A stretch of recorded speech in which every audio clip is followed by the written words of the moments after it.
Kampong Glam, a place that's widely known for its rich culture, good food, and strong history. But do you know there's more than meets the eye? Welcome to Kenla Production, and today we're exploring Kampong Glam.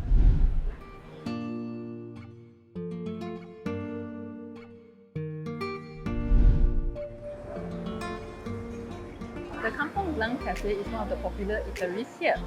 They serve Western food and Malay food, all at affordable prices. Today, I got a nasi lemak.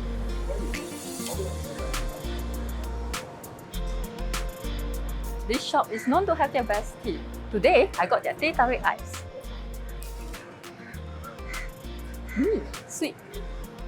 Do you know that Kampong Glam is home to various murals? These murals could be seen around Kampong Glam, like here.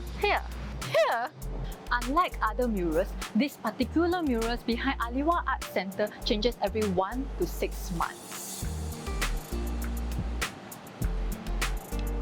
Take a photo, it'll last longer.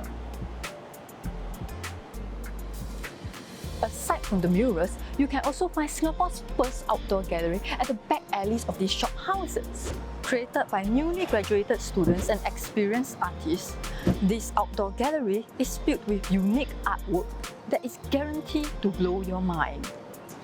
Or at least your Instagram feed. Gedung Kuning, or also known as the Yellow Mansion, was built in the 1800s, around the same time period as Istana Kampong Glam, or also known as the Malay Heritage Centre. In fact, this whole area that we are currently standing on was once the royal compound. Back in the day, the colour yellow is often associated with royalty. If you're interested to travel back into the past, just drop by the museum. You won't be disappointed.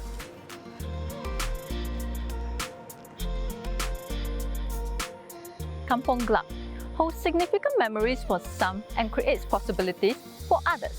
To me, Kampong Glam is a place where you can appreciate art, have some good food, and immerse in the culture. What about you? Thank you for watching, and I hope to see you in the next video.